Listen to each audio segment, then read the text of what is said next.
Hi, I'm Leigh-Ann Williams, and I've been on dialysis for 9 years. But one thing I wish I knew and other patients knew was about the home dialysis option when we found out that we have kidney failure.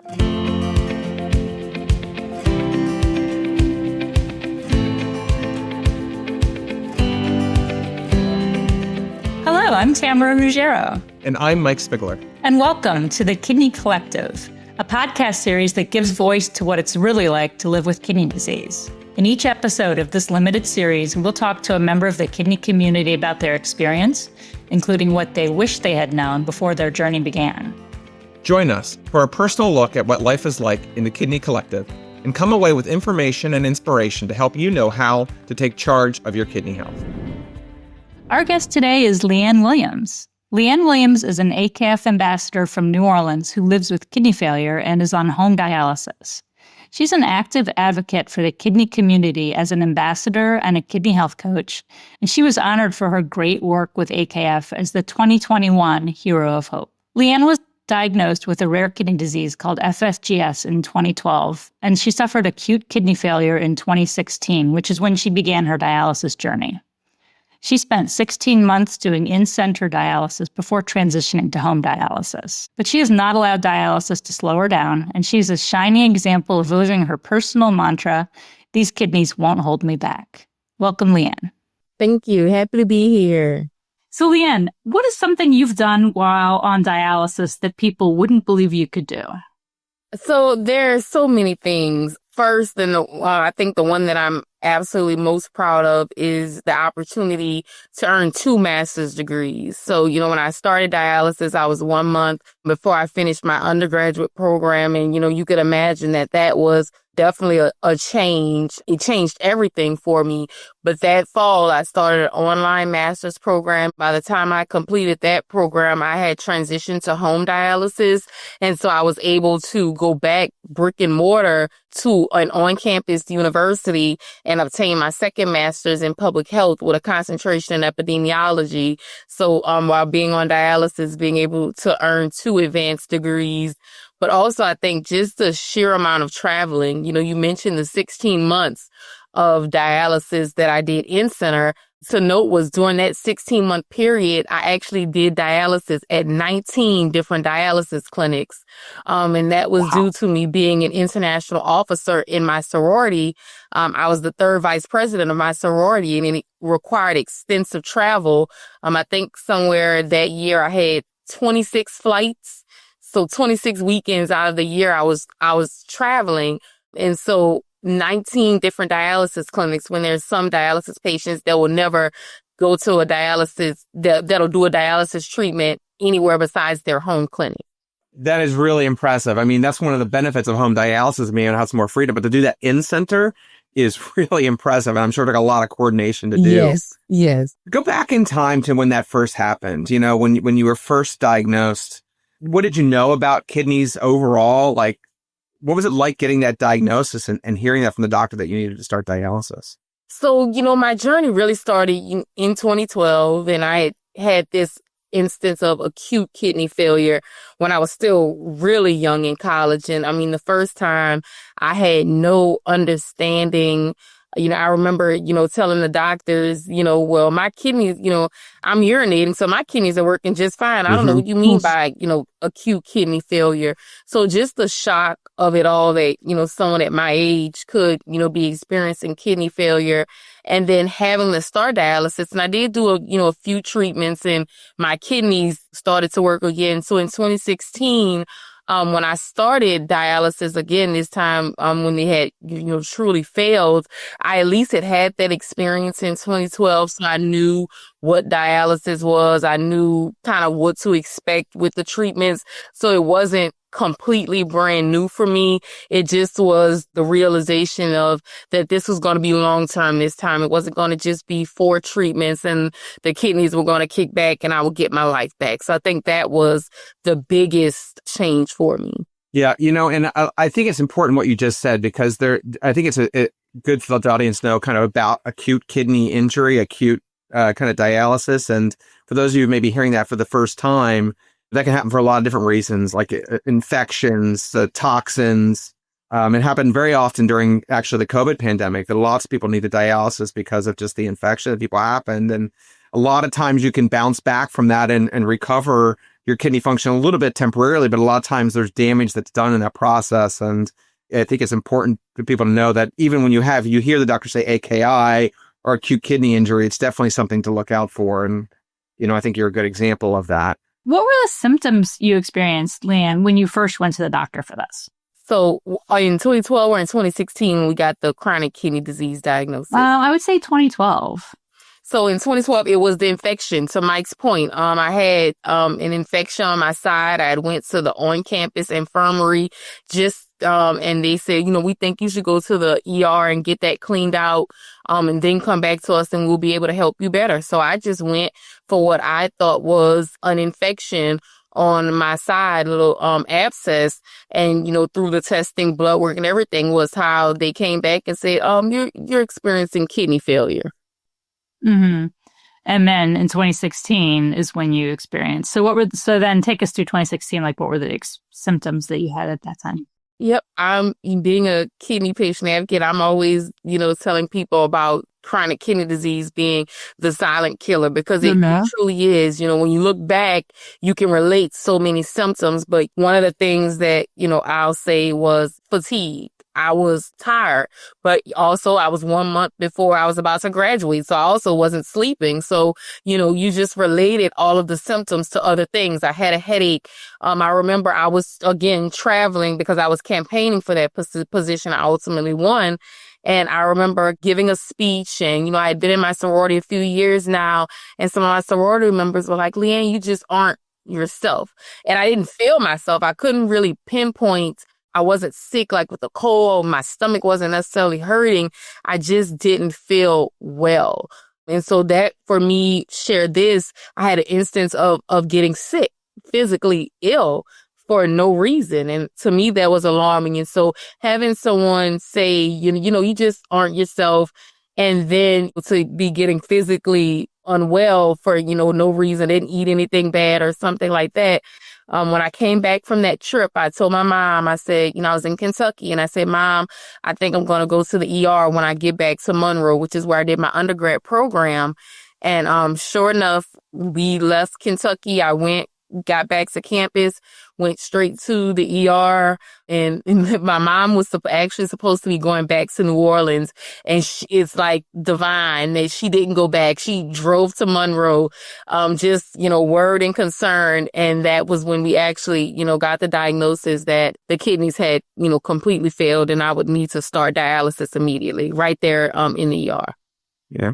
I think what you said is so important about the subtlety of the symptoms. And it's so interesting that members of your sorority picked up on it and said, you just don't seem like yourself. Yep, that was that I was still going about, still going to class. I had traveled. I think we had driven to Kentucky. Yeah, we drove to Kentucky. So I was okay, but just not myself. And I still remember that comment to this day. Her telling me, you just don't seem like yourself.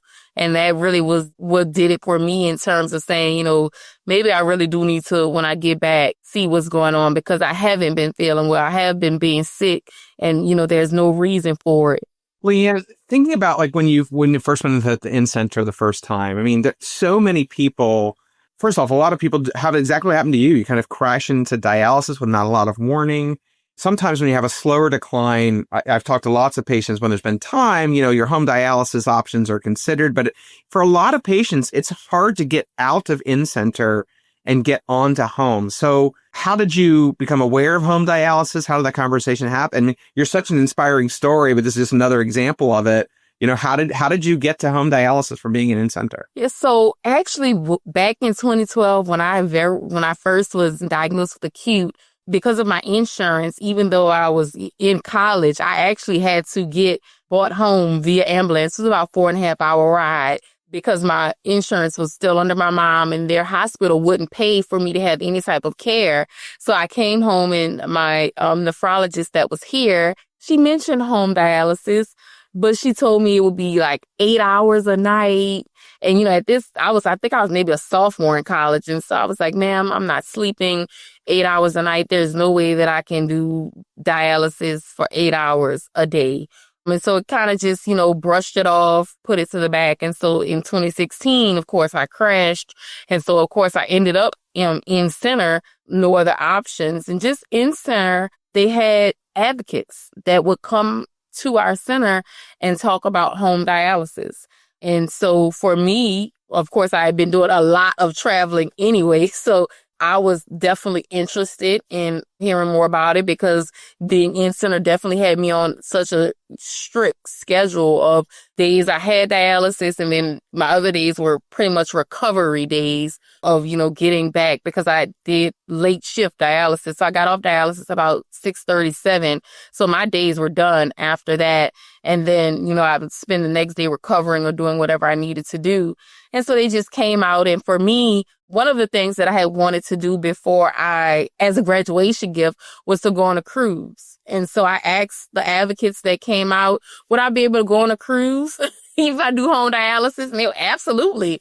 So I was like, okay, whatever I need to learn, whatever I need to do, sign me up.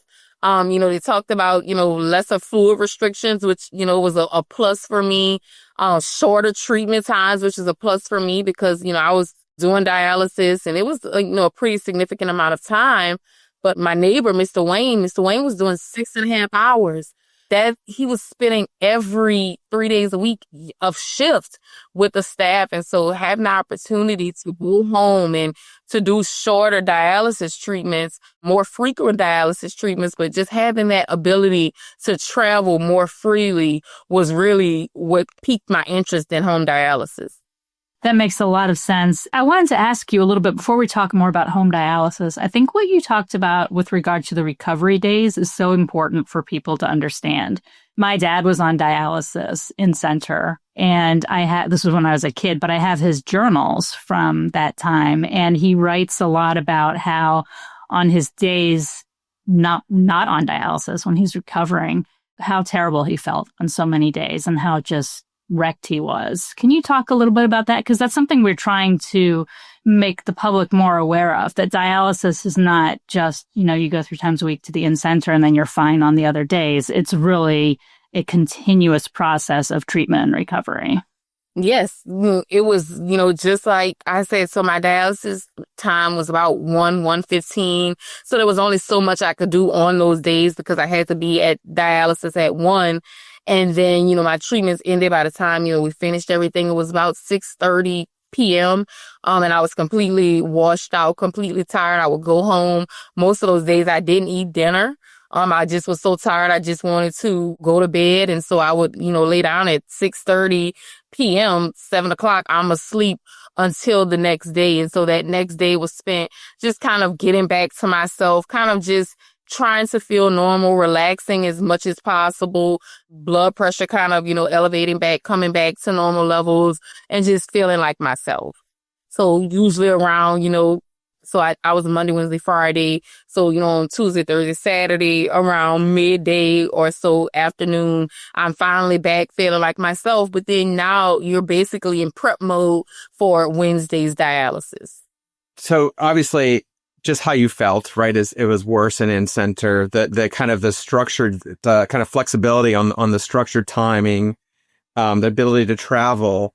But what other benefits? I mean, I know for one thing, you live in what I think is probably the best food city in the world, in New Orleans, right? So, I mean, what about diet, fluid restrictions? Like, how did that change with going to home dialysis? Yep. So fluid restrictions was definitely one of those other things that they talked about that was a plus for me for going home. That 32 ounces, people don't realize it. That's one of the things that I always like to share with people when I talk about some of the struggles for dialysis patients.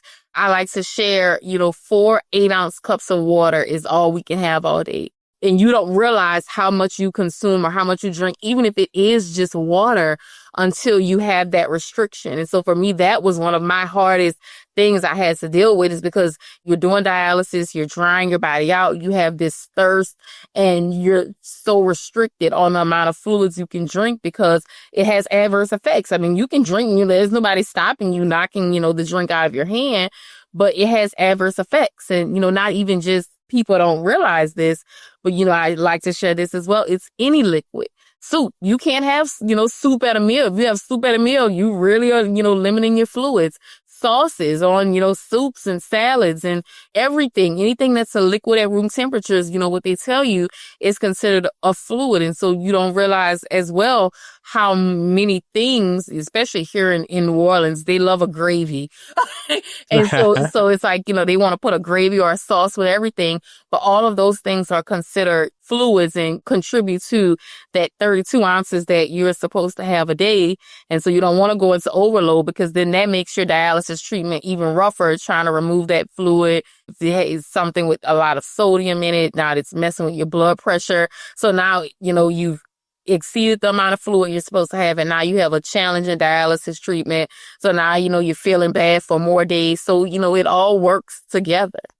Yeah, I think the thirst issue is such a huge issue that people not on dialysis or who don't have someone they love on dialysis just can't understand. My dad used to refer to it as the big T, the big thirst. And, like my cup that I have here full of iced coffee right now is 32 ounces, right? That's all you can have in a day. So contrast that with now being on home dialysis. So on home dialysis, because I do more frequent treatments, like I said, so for me, I do 4 treatments a week. Originally, I was doing 5 treatments a week. Some people still do 6 or 7 days. You're able to have a little less fluid restrictions. So still not able to just consume, constantly or as much as you would like, but able to loosen those restrictions because you are doing more treatments. So you are able to take off fluid on a more regular basis than just those 3 times a week. If someone's listening to this right now, Leigh-Ann, and they're like, okay, well, I get all of that, but I can't envision doing this at home. I can't envision sticking myself with a needle or putting a peritoneal dialysis catheter in and dealing with that. What advice do you have for them for kind of overcoming that? I would think to believe that they really can do it. I did not see this for myself. I was interested, but I was always interested when I was in dialysis and in knowing my numbers and what I needed for this and that. You would not have made me believe, even when I thought about going home, that, one of the, the things for me would be having to stick myself. But, I really love it because I get the opportunity to fully care for myself, but also you get to learn your body even more. So one of the things about being on dialysis, and I remember when I first started, and, people, tell you about getting sick, and it's something that every dialysis patient is going to experience. Unfortunately, your blood pressure is going to drop, or you may get physically sick. And being on dialysis now for 9 years, especially being at home, you recognize those symptoms earlier and earlier. And so it's a learning process. And so, going home for dialysis, they don't just send you home. It's a training process. And, if you aren't ready, it's a set amount of time. But if you tell them you aren't ready, they'll work with you until you feel comfortable. But I think it still is that leap, because you see, these professionals at the center, and they have all of these years of experience and knowledge.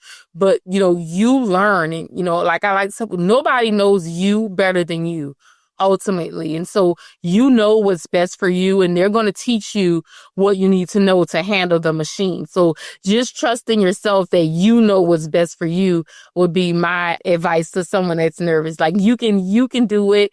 The teams work with you, from whatever level you are. My grandmother is my care partner, and she likes to tell you she's terrified of blood. But she draws my labs, she does my treatment. So, when you don't have an option, we've always made do.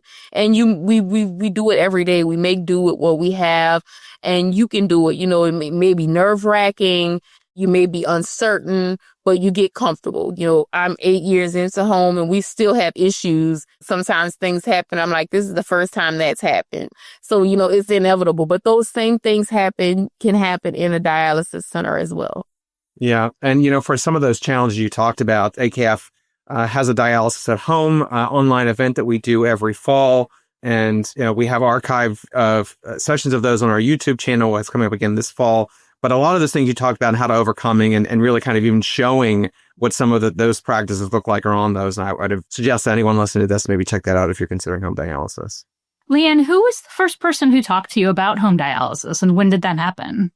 So the very first time, it was, as I mentioned, my nephrologist back in 2012, Dr. Kim. She mentioned home dialysis, and then it wasn't mentioned again until I was on dialysis in 2016. And it was those advocates that came out to the dialysis center to encourage patients to consider home dialysis. So it was fairly soon after you started dialysis that you learned about it, or? Well, not fairly soon, because I did in-center for 16 months. I mean, as soon as they came, I made the transition. So it was about a year because, I started dialysis when I still was away at college. So I had to, come home and do that transition of, moving home, doing the dialysis at home. And then, so about a year after I had been on dialysis, they came out. Leigh-Ann, a lot of people that are kind of in your situation and crashed in rather suddenly into dialysis, very infrequently does their healthcare team actually work with them to figure out what caused their kidney disease. Obviously the acute kidney failure that you experienced was from the infection. I'm sure that played a role, but there's something underlying there. I mean, has anyone talked to you about the cause of it? What have you done to kind of figure that out for yourself as well? Yeah, so it was FSGS, and I remember back in 2012, my nephrologist, she truly was awesome. She actually was the person who suspected that I also had lupus. I wasn't actually officially diagnosed with lupus until 2014, but as my nephrologist in 2012, she had started ensuring I had medications to treat my lupus symptoms, and she was the one that actually diagnosed me with FSGS. And at that time, she told me it was very rare, and she had reached out to colleagues as far as New York, just trying to find information because she didn't have any information to give me. I remember, I shared this being told by, another clinician once he heard it was FSGS that, it would be easier to treat if I had HIV. And so, 20 years old, being told it would be easier to treat this kidney disease I had if I had HIV. And I'm just trying to, learn, figure out, and adjust. And so for a long time, I just said, okay, I have FSGS. I didn't know what caused it. And that just, knew it was rare, knew I had it, and knew that it was what ultimately progressed me to kidney failure. And then 2 years ago, because 2025, 2 years ago, I got a ping in my email about some genetic testing that I had done back in 2019 for the lupus, because in that time, they just were, looking for genetic markers or anything they could do for research to kind of, find what is, causing lupus in certain people, and found out that I had both variants of the APOL1 gene mutation. And so for me, that, answered so many questions, because for years, Mike knows I participated in unknown, causes of kidney disease because I had no idea what caused mine. I have a family history, but everybody in my family that had, kidney failure all were diabetics. They had diabetes, and they ended up in kidney failure as a result of complications of diabetes. There was nobody in my family with a history of kidney failure prior to onset of diabetes complications, or who didn't have diabetes. Yeah, and we're learning more and more of it. Sometimes it's yes and, right? Diabetes and something else that's there, and we're seeing that more and more. And you're a good example of that. You're dealing with lupus, FSGS, and then the APOL1 variants. And if you're hearing that term for the first time, you're not aware of that, I would encourage you to go to the show notes, and you can learn more about APOL1 mediated kidney disease. It is a rare genetic variants that cause, basically the best way to describe it is most people with kidney disease are kind of like in a steam engine. And, for people that have the APOL1 variants, both of them, for some people, it's like a bullet train into kidney failure. So just the progression is much faster. Leigh-Ann, if we could go back and just talk for a minute, because we're trying to give people sort of a full picture of what home dialysis is like. So we've talked a lot about the benefits. What are some of the challenges that you've experienced, either maybe when you initiated home dialysis or just like ongoing challenges that you might have with it? I think some of the challenges, one challenge for sure is, like I said, just you're not a medical professional, right? So when you do get those inevitable alarms, just knowing what to do. You have your book and you have your material, but just kind of navigating that. It can be nerve-wracking. or experiencing some type of episode of your blood pressure dropping, the same things that can happen in center, just, the nerves of being at home and that happening, I think is one of the challenges.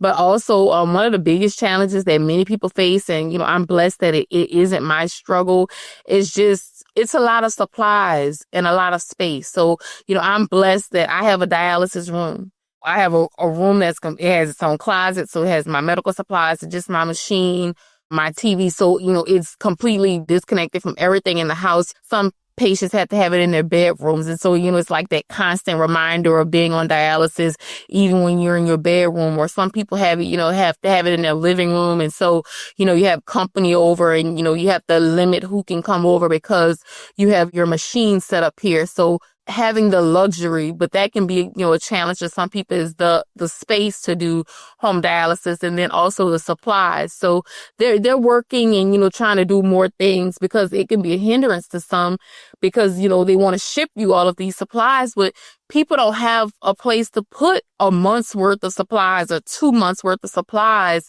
in their homes or apartments sometimes. And so that can be another challenge or a barrier as well. Is just, I don't have anywhere to store all of this stuff, an air conditioned place or, a cool place to store all of this stuff until I need it. Yeah, those are definitely things we hear a lot when we talk to people who are on home dialysis. And I wanted to just circle back to one of the things you mentioned, because I was talking to somebody on home dialysis recently, and they said the hardest thing for them was getting used to the alarms going off. How did you deal with that? Like, how did you come to normalize that or not be alarmed when the alarms went off at first? Well, it's a lot less alarms than when you're in center. Because when you are in center, it is constant your entire time. If it's not your machine, it's somebody else's machine, and it's just a constant number of alarms. So it was less alarms than that. And so I think just knowing that, like I say, if it's an alarm, like I said, the machine that I have, they give you a book. Every alarm has with a troubleshooting manual. So there's a troubleshooting manual. If it's an alarm, there's something you can do to fix it. So whether, it's air, something is kings, if you need to end treatment, it tells you. So it's kind of just, remaining calm at 30 seconds to a minute to say, okay, mute this alarm, find get my book, read what this alarm is and what I need to do. So not panicking because alarms are going to happen. You are, like I said, 8 years and I still get alarms. And, my mom and my care partners, they're like, what's this alarm? Now they expect me to just know the number automatically to know what it is and what we need to do. I'm like, let me check the book. This is a new one even for me. So it happens. And it's just about remaining calm and knowing you got this, you can do this. Leigh-Ann, one of the things I love about this podcast series is everyone that we're interviewing is really finding ways to elevate their voice and sharing their knowledge and experience. I mean, you're an ambassador for us on policy issues. You're a kidney health coach. As you said, you participated in the Cause of Kidney Disease Summit. You've been an outspoken advocate for the need for home dialysis. What drives you to do that? And, where do you draw that inspiration to want to get back and share? I think just wanting to see change. Being on dialysis so young, there weren't many people that looked like me in my center. And so I just really have a passion for, wanting to see, and, it started just wanting to encourage other young people that may be on dialysis. And it really has just grown and spiraled because it's not just the young people that are on dialysis, but whether you're 40, 50, 60, to encourage you that, your life doesn't have to end because you get this diagnosis. Everybody needs to hear that same message. And, so for me, it's really just about pushing and striving for that better quality of life for dialysis patients. There's so many patients that are too sick or feel like their voices don't matter. And so I want to, be their voice, be the voice for those too afraid to speak up. I remember, being in center and, you would have your monthly doctor's visits and they would say, oh, the doctor just changed this on your care plan. And I was like, no, I want to see him. I want to talk, about this because your body best.